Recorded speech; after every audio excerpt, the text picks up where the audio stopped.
बिहार के इतिहास में ऐसा पहली बार होने वाला है कि बीजेपी का कोई व्यक्ति वहां पर मुख्यमंत्री के पद तक पहुंचा है। और महत्वपूर्ण बात यह है कि इसके पहले जो मुख्यमंत्री थे वो लंबे समय तक मुख्यमंत्री रहे और रिकॉर्ड 10 बार मुख्यमंत्री रहे। 2005 से 2026 यानी कि अभी तक की स्थिति में वो कई बार मुख्यमंत्री बने। इसके पहले नीतीश कुमार साल 2000 में कुछ दिनों के लिए मुख्यमंत्री की शपथ तो उन्होंने ले ली थी, लेकिन अपना बहुमत सिद्ध नहीं कर पाए।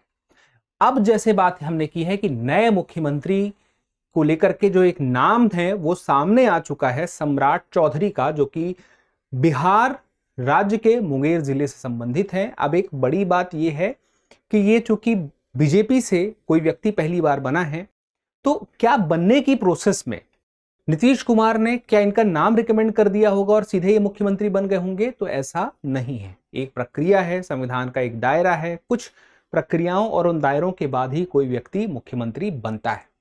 तो आपको ये तो पता है कि राज्य का संवैधानिक प्रमुख कौन है? राज्यपाल है। लेकिन सरकार का मुखिया कौन होता है? मुख्यमंत्री होता है। और ये सरकार का मुखिया मुख्यमंत्री होता है, तो अगर मुख्यमंत्री नहीं रहेगा तो फिर क्या मंत्रिपरिषद रहेगी? नहीं रहेगी। मैं ऐसा क्यों बोल रहा हूं? इस बात से क्योंकि इनका नाम आने से पहले ये मुख्यमंत्री थे तो इन्होंने इस्तीफा दिया क्योंकि ये राज्यसभा में जा रहे थे। तो हुआ ये कि यहां पे बात आपको स्पष्ट रहे कि सीएम थे नीतीश कुमार, तो नीतीश कुमार ने इस्तीफा किसको दिया होगा? इस्तीफा दिया राज्यपाल को। कहां पर जाके? राजभवन में जाके। और इसके साथ ही ये बात तय हो जाती है कि जब मुख्यमंत्री इस्तीफा दे देते हैं तो मंत्रिपरिषद नहीं बचती है, और ये वो अपनी तरफ से रिकमेंड भी कर देते हैं, बचती भी नहीं है। तो फिर उसके बाद दावा किसने किया?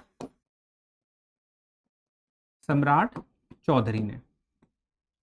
अब यहां पे देखिए क्या है, कौन तय करता है, कौन नियुक्त करता है? राज्यपाल। राज्यपाल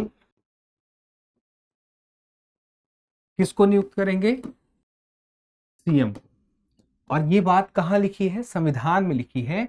ये लिखी है आर्टिकल 164 में। अब ये तो लिख दिया है कि राज्यपाल सीएम की नियुक्ति करेंगे आर्टिकल 164 में, तो यहां पे किसको नियुक्त करेंगे ये बात नहीं है। तो यहां पे कुछ बातें और समझनी पड़ेंगी। उस व्यक्ति किसी को भी नहीं कर देंगे जो बहुमत जिस दल के पास है उसके पास, या एक से ज्यादा दल हैं वो मिलकर सरकार बनाने वाले हैं, तो अपने विवेकाधिकार से राज्यपाल तय करेंगे कौन सीएम होगा। तो यहां पे आपको जैसे पता है कि दो पार्टियां हैं, जेडीयू और बीजेपी मिलकर अपनी सरकार बना रही है। तो यहां पे आर्टिकल 164 के माध्यम से अब नियुक्ति किसकी होगी? सम्राट चौधरी की। अब बात आती है कि अपने आप में जब ये बात ऐतिहासिक है तो हम कुछ चीजें और भी जान लें, जैसे कि अब इन्हें शपथ कौन दिलाएगा? तो वो राज्यपाल ही दिलाएंगे। फिर एक यहाँ पे बहुमत सिद्ध करने की बात आती है। क्या ज्यादातर लोग जो विधानसभा के सदस्य हैं, क्योंकि जिसके पास बहुमत है वही तो सीएम है ना, कुल मिला के अगर व्यक्ति के स्तर पर भी देखें तो उसको सपोर्ट मिल रहा है कि नहीं मिल रहा है? तो सम्राट चौधरी पहले क्या करेंगे?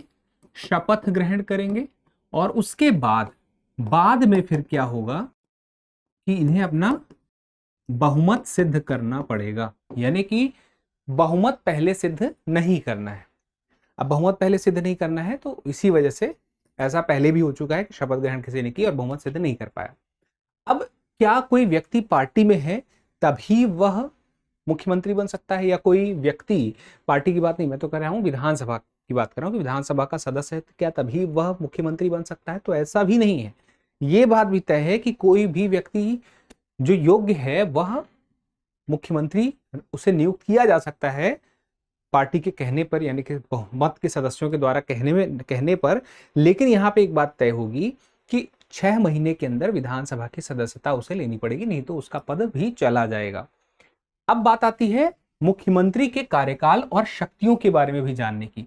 तो अगर हम सीएम का कार्यकाल देखें कितना होता है, आमतौर पर हम ये सोच लेते हैं कि सीएम का कार्यकाल तो होता होगा 5 साल का, क्योंकि 5 साल में चुनाव होते हैं। तो सीएम का कार्यकाल इस प्रकार से निर्धारित नहीं होता है, वह तय होता है कि यह राज्यपाल के प्रसाद पर्यंत अप्रसाद पर्यंत, जब तक राज्यपाल को लगे ऐसा भी नहीं कि मनमानी से, जब तक यह समझ में आएगा कि बहुमत है तो वही मतलब हो गया प्रसाद। अगर बहुमत नहीं रहेगा तो फिर मुख्यमंत्री वो नहीं रह पाएंगे। ऐसा कुछ नहीं कि फिक्स कोई 5 साल है। अब बात आए अगर शक्तियों की, तो क्यों एक पद महत्वपूर्ण है, सरकार का प्रमुख क्यों बोल रहे हैं? क्योंकि जितने भी मंत्री हैं, कौन मंत्री बनेगा ये कौन तय कर रहा है? शक्ति की हम बात समझते हैं। तो महत्व क्या है सीएम को? बहुत बड़ा, राज्य में सरकार का मुखिया है, तो मंत्री और उनको मिलने वाले विभाग। अब यहाँ पे एक बात ये भी याद रखिएगा कि मंत्री से इस्तीफा भी ले सकते हैं। अगर इस्तीफा नहीं दे रहा है तो फिर उसको बर्खास्त करने के लिए राज्यपाल से भी कह सकते हैं। तो ये पावर होती है सीएम के पास। कोई सोचते कि नहीं, मैं तो, मुझे एक बार आपने बना दिया, मैं छोड़ूंगा ही नहीं पद, तो ऐसा भी नहीं है। इसके अलावा राज्यपाल को जब राज्यपाल सत्र बुलाते हैं विधानसभा का, तो आप देखें तो कहीं ना कहीं वो कैसे सरकार के माध्यम से ही बुलाया जा रहा, तो उसमें भी मुख्यमंत्री की भूमिका है, तो सलाह देने का काम भी इसमें वो करते हैं।